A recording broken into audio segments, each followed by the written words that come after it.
Assalamualaikum warahmatullahi wabarakatuh. Perkenalkan, nama saya Irlani Sismonika Jayanti dari Magister Teknologi Pembelajaran Universitas Negeri Yogyakarta. Pada kesempatan kali ini, saya akan menjelaskan chapter ke-13 dan 14 dari buku multimedia Based Instruction Design oleh Lee dan Owens. Bab ini membahas tentang cost analysis dan rapid analysis method. Jadi ini analisis yang dilakukan sebelum kita membuat suatu multimedia untuk menentukan apa yang kita butuhkan. Dalam suatu perusahaan, jika kita ingin mengambil keputusan terhadap proyek, ada dua jenis analisis terkait keuangan yang bisa kita lakukan. Yang pertama ada namanya cost benefit analysis atau CBA, yang kedua ada return of investment atau ROI.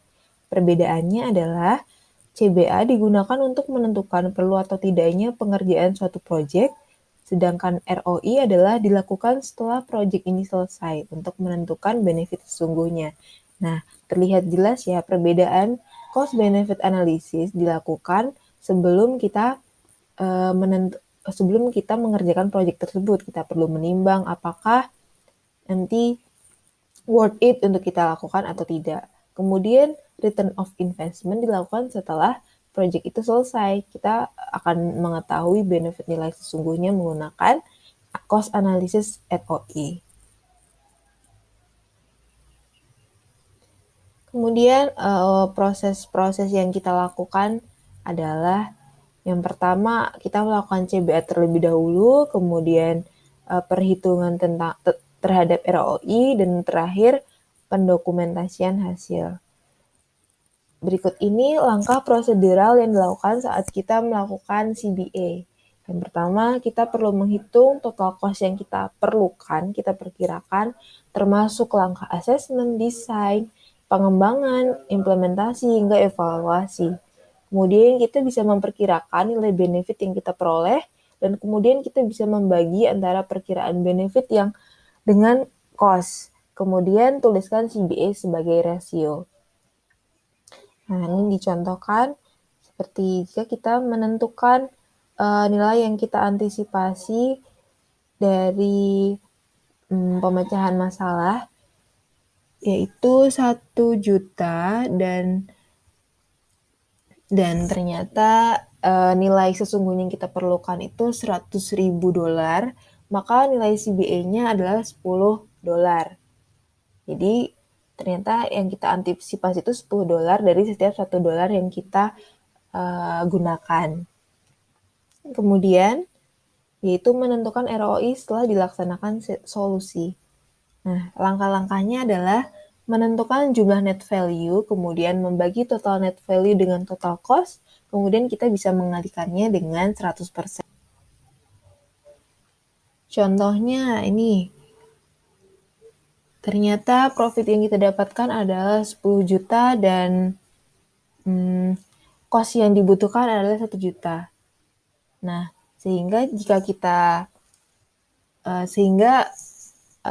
net value-nya adalah 9 juta, pengurangan dari itu tadi. Kemudian kita bagi menjadi rasio, yaitu 9:1. Kemudian nilai 9/1 ini kita kalikan dengan 100%. Kita dapatkan nilai 900% ROI.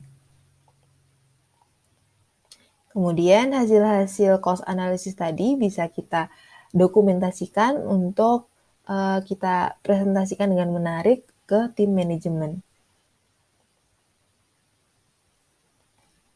Kemudian bahasan selanjutnya adalah tentang rapid analysis method. Ini bertujuan untuk mengurangi penggunaan waktu yang dibutuhkan untuk menganalisa namun tetap mendapatkan informasi bernilai. Jadi sebelum kita mengadakan suatu proyek, jika tadi ada banyak sekali jenis analisis yang bisa kita lakukan, seperti sebelumnya ada cost analysis, di sini adalah rapid analysis. Keunggulannya adalah analisis ini membutuhkan waktu yang sedikit, tapi kita masih bisa mendapatkan identifikasi masalah dan kemudian kita bisa memberlakukan solusi. Nah, apa benefit-benefit dari prinsip rapid analysis method ini? Ini memfasilitasi untuk mendapatkan data dari beberapa level dari suatu organisasi.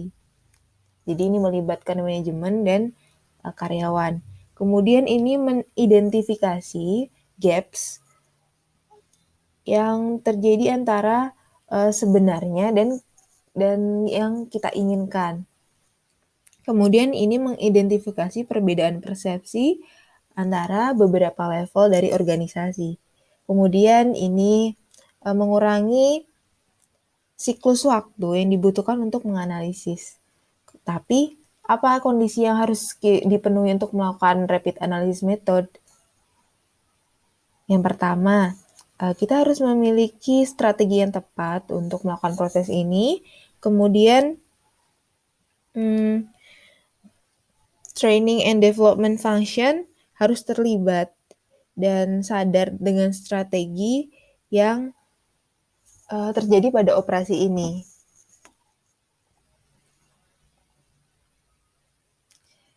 Langkah-langkah yang dilakukan saat kita melakukan RAM ini adalah yang pertama, kegiatan dan perkiraan waktu yang dibutuhkan hingga analisis keseluruhan. Kemudian the operation atau yang seharusnya terjadi pada tahapan, kemudian antisipasi pada setiap operasi atau tahapan. Contohnya kita bisa membuat tabel seperti ini, aktivitas apa aja yang kita akan lakukan, kemudian kita buat percentage of total time sehingga efektif waktunya. Kemudian kita bisa menentukan operation dan nanti outcomes yang kita dapatkan setelah operation. Misalkan setelah kegiatan menanya atau ask ini, kita bisa melakukan observasi. Kemudian kita bisa melakukan pelaporan. Selanjutnya, proses saat RAM. Yang pertama adalah persiapan analisa. Kemudian kita bisa mengajukan pertanyaan utama dan pertanyaan penyelidik. Kemudian dengarkan dan merekam respon. Kemudian kita bisa mengobservasi kinerja. Dan yang terakhir adalah melaporkan hasil. Nah, proses-proses ini dilakukan dengan berbagai level dari organisasi. Jadi kita bisa melihat pertanyaan utama dan pertanyaan penyelidik ini untuk orang-orang yang berbeda, kemudian kita merekam respon tersebut, dan kita melihat, mengobservasi dari kinerja yang sesungguhnya. Nah, saat melakukan RAM ini, alangkah baiknya jika desainer memiliki kemampuan mendengarkan yang baik. Kemudian, ini adalah ringkasan dari RAM. Menggunakan RAM membawa Anda ke tahap desain jauh lebih cepat daripada menyelesaikan setiap langkah dari 9 analisis yang disajikan sebelumnya di bagian ini. Oke, sekian dan terima kasih. Wassalamualaikum warahmatullahi wabarakatuh.